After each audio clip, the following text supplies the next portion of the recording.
Hey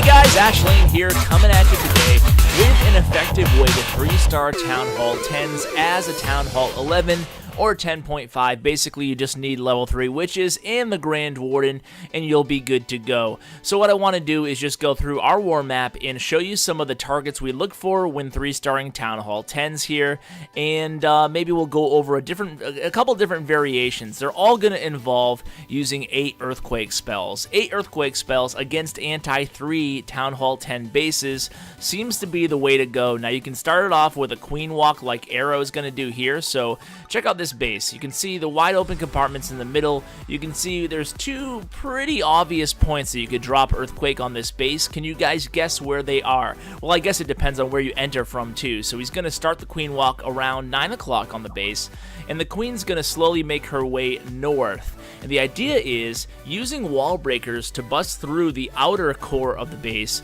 and then that gives you a much more value from your Earthquake spells. So that's what Erroneous is going to do here, but we're going to show you a couple examples of not using the wall breakers and just using Earthquake spells on the second 2 replays. You will notice that there's one single target Inferno Tower, so if you see even an anti-3-star base with a single target Inferno Tower, you definitely got to make them pay for that and capitalize on their mistake defensively. Hit them with a Mass Witch. Now, his Archer Queen, Arrow's Archer Queen, gets stuck on a wall here. I'm not sure if he intended that to happen, but he does something really smart there, and he uses his wall breakers to bust through that wall, giving her a clear path to that elixir pump and let her move onward on her walk.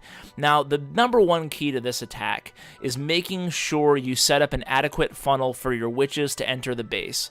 If your witches go off track around the exterior of the base, around the perimeter, then you're absolutely done. So Arrow makes sure he puts a couple wizards along the outside there to take out that lab and the unit before that, just to make sure all the witches go into the center of the base. Now, he's already used his Earthquake spells. He's using his second batch of 4 right now, and you can see how that basically opened up almost the entire base. Now, there's one wall and one compartment that you can see the King was just working on, and then he got a little distracted there and went towards that Inferno Tower.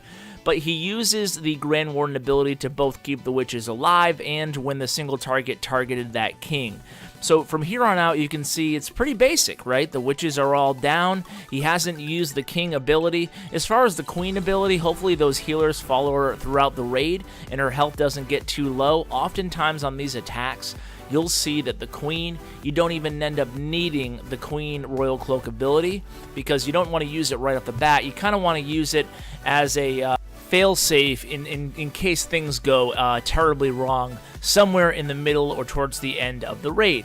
Obviously, if you're starting out with a Queen Walk and for whatever reason your Queen's about to die or she's going down, you're late on a rage spell to keep those healers, to help those healers keep her alive, then of course you can all by all means use the ability there because a dead Queen does nobody any good. Now, Bully here, you can see, is a 10.5. He doesn't have max King and Queen. It's level 30 and 34, but he's going to use the same type of strategy in terms of the spells. But you'll notice that there's no wall breakers, and there's no healers. There's no Queen Walk. That's because he's using a more traditional Mass Witch. Again, it's an anti-3-star base. This time, 2 multi-target Inferno Towers. So he's going to hit it from, you can see already, from the west. He's able to open up almost every compartment here. You'll see he gets the exterior around everywhere from basically around 3 or 4 o'clock all the way up until 11 o'clock. This is the only area really that's unopened up in the northeast. So what he's going to do here is start out with the clan castle, and he's going to basically create a funnel here. Obviously, there's only one golem in this attack, so he's going to go down and die pretty early on, but he's actually a very important part of this attack.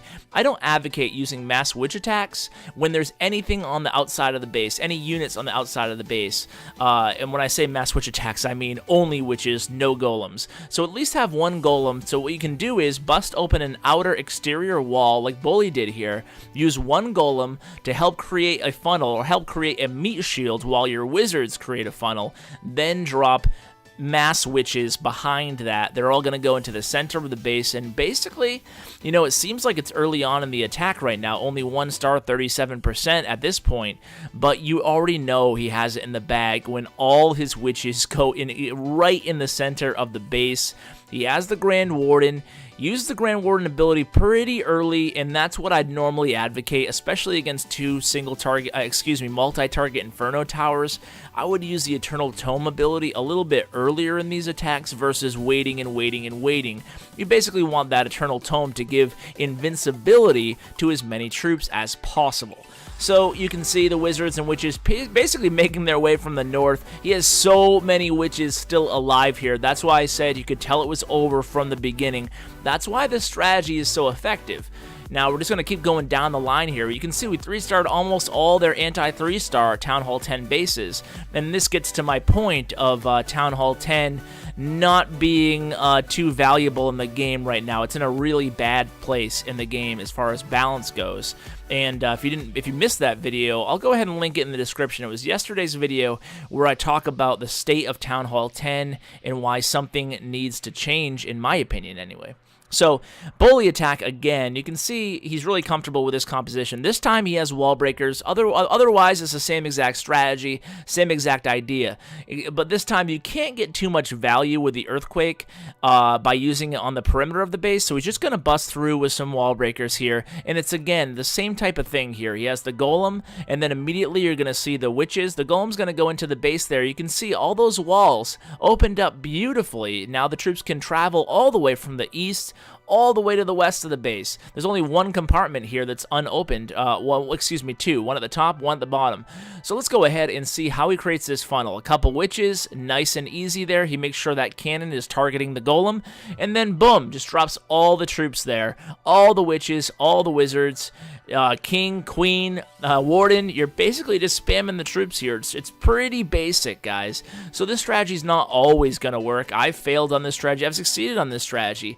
But it's at least in Red Elite, at least right now, actually all over our alliance, we're seeing this is the most effective strategy. This is where you're going to see the highest rate of 3-starring Town Hall 10s as Town Hall 11s, because let's face it, that's the direction that the game has gone in terms of war, right? So it used to be that Town Hall 10s could easily run over Town Hall 9s using the correct strategy, and it seems like this might be the correct strategy to have that happen for Town Hall 11s rolling over Town Hall 10s.